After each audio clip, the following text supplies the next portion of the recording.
আসসালামু আলাইকুম। আমি আজ আপনাদের সাথে শেয়ার করব সজনে ডাঁটার রেসিপি সরিষা বাটা দিয়ে। এই রান্নাটা খুবই মজাদার হয়ে থাকে। আর সজনে ডাঁটার উপকারিতা হয়তো বা আপনারা সকলেই জানেন। আমি প্রথমে এখানে নিয়ে নিচ্ছি সরিষার তেল। সরিষার তেল পরিমাণে খুব কম দিয়েছি কারণ এখানে সরিষা বাটাটা অ্যাড করেছি। এই রান্নাটা তেল কম হলেই ভালো লাগে। সামান্য পরিমাণ কালো জিরা অ্যাড করে নিয়েছি।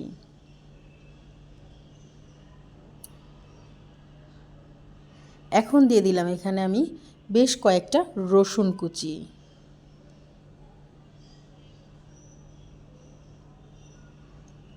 খুব ভালোভাবে নেড়েচেড়ে নিয়েছি আর এখন সামান্য পরিমাণ পেঁয়াজ দিয়ে দিয়েছি।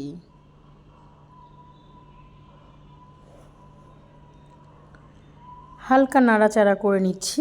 এখন দিয়ে দিলাম লবণ।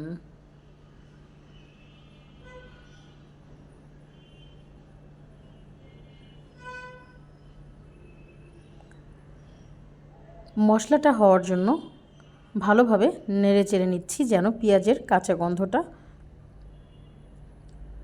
চলে যায়। এখন দিয়ে দিয়েছি হলুদ, মরিচ, সামান্য পরিমাণ আদা রসুন বাটা। এই পর্যায়ে আমি দিয়ে দিলাম পানি।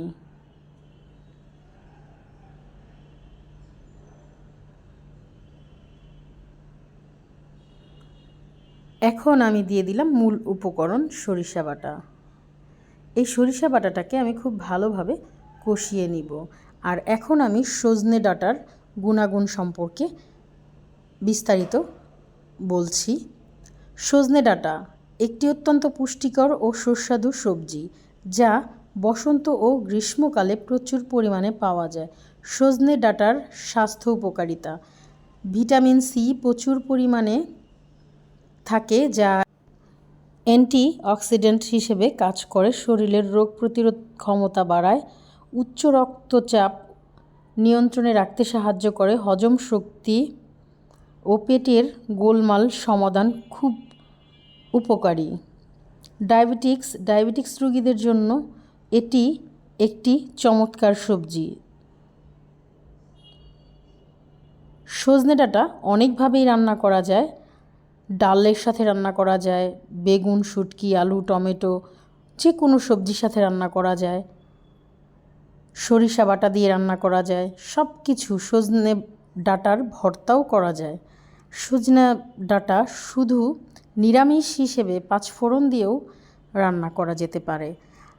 এই রান্না কে কোনভাবে খেয়েছেন আর কার কোনভাবে পছন্দ আমাকে কমেন্ট করবেন কমেন্ট বক্সে। আর সজনে ডাঁটা কার কার পছন্দের তালিকায় রয়েছে সেটাও জানাবেন। তবে সজনে ডাঁটা অবশ্যই খাবেন। আর সজনে ডাঁটা কিন্তু বছরে 2 বারই পাওয়া যায়। তাই সজনে ডাঁটা যেহেতু ওষুধি গুণে ভরপুর, সেহেতু আপনারা চাইলেই এই সময় সিজনালে প্রত্যেক দিন খাওয়ার চেষ্টা করবেন, কারণ এটা আপনার শরীরের অ্যান্টিবডির জন্য খুবই উপকারী।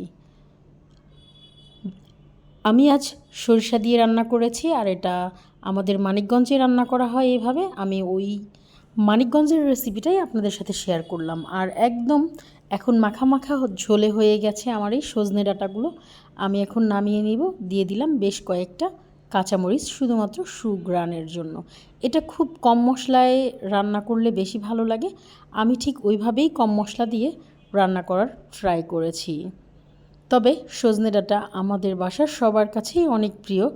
এইখানে আমি 1 কেজি সজনে ডাঁটা রান্না করেছি। এটা আসলে আমাদের দুপুরবেলাই খাওয়া হয়ে গেছে, কারণ এটা খাবারের পর খেতে খুবই ভালো লাগে। অসাধারণ টেস্টের হয়ে থাকে সজনে ডাঁটা সরিষা দিয়ে রান্না করলে। আরেকটু ফ্লেভার বাড়ানোর জন্য আমি একটু ধনিয়া পাতা দিয়ে দিয়েছি। এটা চাইলে স্কিপও করতে পারেন অথবা দিয়েও দিতে পারেন।